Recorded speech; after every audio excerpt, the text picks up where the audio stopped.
Halo semuanya, welcome to my YouTube channel. Untuk yang baru pertama kali datang dan lihat video saya, salam kenal, nama saya Mila. Untuk yang udah pernah datang ke video saya dan udah subscribe, terima kasih banyak. Semoga video saya ini bisa berguna dan bisa diikutin oleh teman-teman. Sekarang saya mau membahas tentang 5 istilah dasar dalam membuat sabun.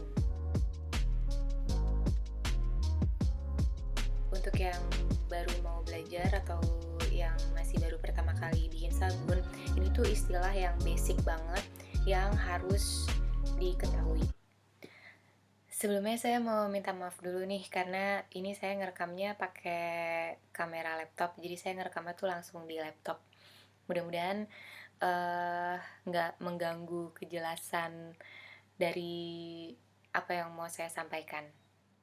Istilah yang pertama adalah lye, bahasa Inggrisnya, atau soda api, bahasa Indonesianya, bisa juga disebut garam alkali. Lebih spesifiknya ada dua macam, ada NaOH dan ada KOH. NaOH itu sodium hydroxide, KOH itu potassium hydroxide. NaOH itu untuk membuat sabun batang, KOH itu untuk membuat sabun cair. Tapi NaOH dan KOH ini dua-duanya itu sama-sama garam alkali. Jadi alkali itu basa, garam itu biasa sebutan untuk senyawa yang ada senyawa anion yang negatif, senyawa kation yang positif itu yang berikatan sehingga lebih stabil di kondisi kayak begini. Lye ini dia itu bersifat caustic. Jadi kalau misalkan kita terkena si lye itu bisa menimbulkan kayak iritasi gitu. Jadi bisa perih, bisa iritasi. Kalau langsung kena kulit kita, makanya jadi berbahaya banget kalau misalkan langsung terkena kulit atau mata atau terhirup pun sebenarnya dia bisa berbahaya. Jadi kalau misalkan membuat sabun itu yang pertama-tama itu kita harus perhatikan safety ketika mencampur lye-nya, soda apinya ke dalam air. Itu tuh harus pakai sarung tangan, pakai sesuatu yang untuk melindungi mata, jadi supaya kalau misalkan terciprat mata kita aman. Terus pakai masker juga supaya kita tidak menghirup si serbuknya itu.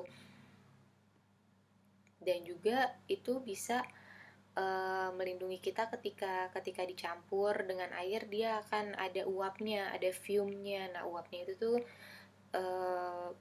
waktu awalnya tuh dia menyesakkan gitu loh. Tapi ketika reaksinya itu udah beres, udah nggak bereaksi lagi, nah itu baru udah nggak ada fume-nya. Dan harus pakai yang melindungi tangan kita, jadi pakai lengan panjang gitu. Jadi supaya nggak kena langsung ke kulit. Istilah nomor 2 yang udah pasti bakal kalian dengar ketika membuat sabun adalah saponifikasi. Jadi saponifikasi itu adalah nama proses reaksi kimia antara garam alkali dengan minyak sehingga membentuk sabun. Sabun itu mempunyai molekul yang unik karena satu sisi dia bisa berikatan dengan minyak, satu sisi dia bisa berikatan dengan air. Itulah basic principle atau prinsip dasar si sabun itu bisa membersihkan kotoran di kulit kita itu ya karena satu tangannya dia bisa berikatan dengan minyak yang berisi dengan kotoran-kotoran, jadi minyak di kulit kita. Nah, yang satunya lagi dia tuh bisa berikatan dengan air. Jadi sabun itu akan bersama dengan kotoran itu ikut sama air gitu, terbilas. Jadi ketika si garam alkali ini bereaksi dengan si triglyceride dalam minyak, dia membentuk molekul yang seperti itu, molekul yang istilah kimianya itu hidrofilik dan hidrofobik. Banyaknya garam alkali yang dibutuhkan untuk bereaksi dengan suatu jenis minyak itu kita namakan dengan nilai saponifikasi atau saponification value. Saponification value untuk setiap minyak itu berbeda-beda. Jadi misalkan saponification value untuk minyak kelapa itu berbeda dengan saponification value dengan let's say minyak zaitun atau minyak bunga matahari. Ada yang perlu garam alkali lebih banyak, ada yang perlu garam alkali lebih dikit. Itu ditentukan dengan struktur molekulnya, karena kan setiap minyak kan struktur molekulnya beda. Nilai saponifikasi atau saponification value itu menjadi dasar untuk kita menentukan komposisi atau resep sabun kita. Jadi minyaknya berapa gram, lainnya berapa gram, dan yang lain-lainnya itu berapa gram. Nah, kita bisa mengetahui itu dengan cepat tanpa harus ngitung-ngitung secara manual dengan menggunakan lay kalkulator. Nanti akan saya kasih link-link lay kalkulator yang umum dipakai di description box. Kalian bisa coba-coba langsung atau cari tutorial cara menggunakan lay kalkulator tersebut.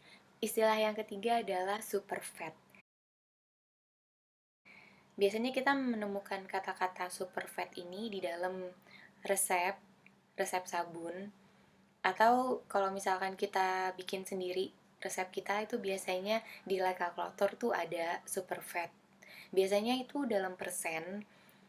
Nah, superfat itu definisinya adalah minyak yang kita tambahkan di komposisi sabun kita yang tidak akan berikatan dengan garam alkali atau soda api. Jadi minyaknya itu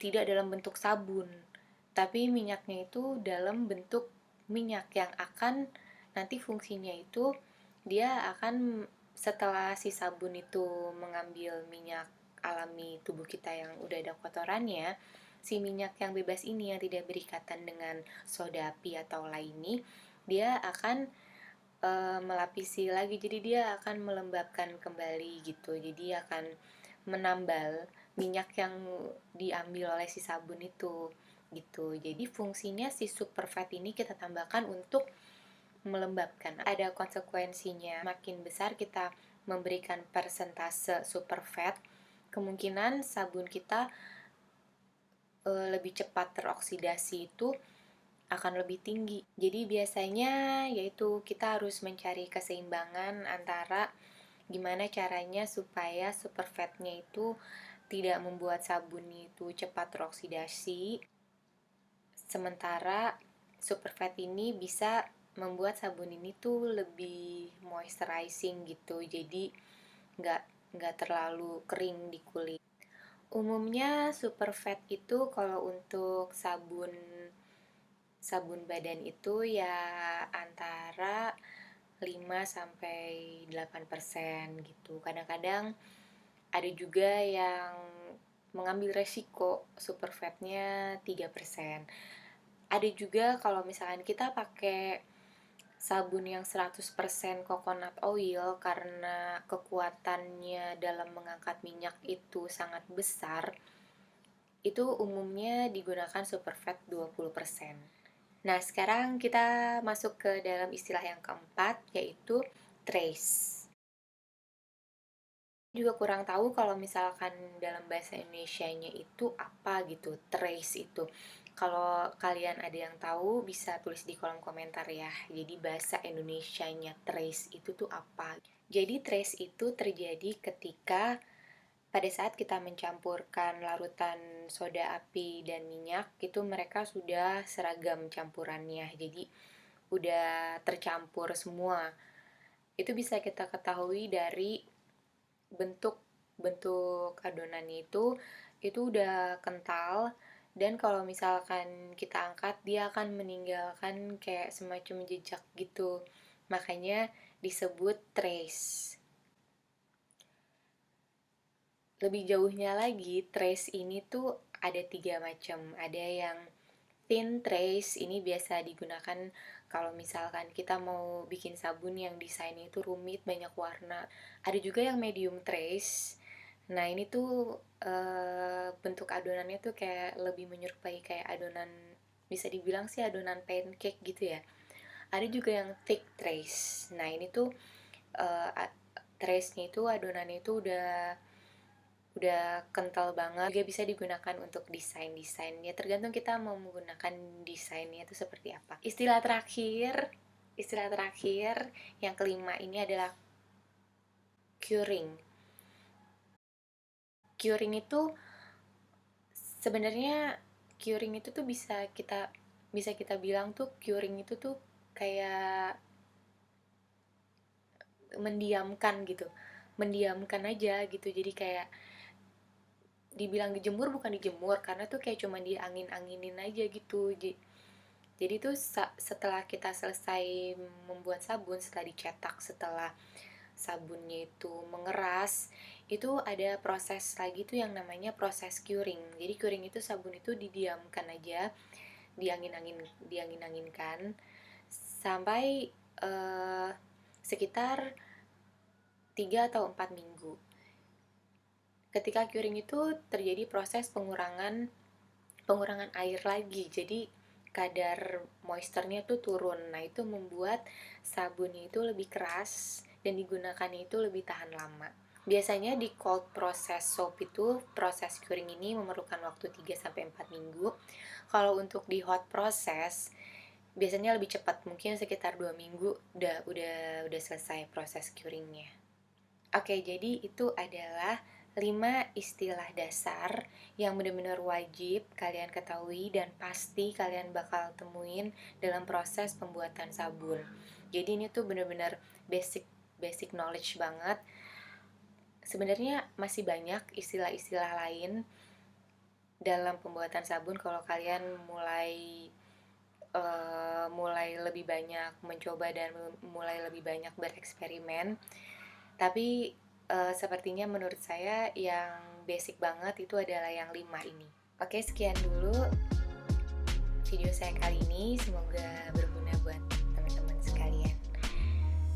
Oke semuanya, sampai jumpa lagi di video selanjutnya. Dadah.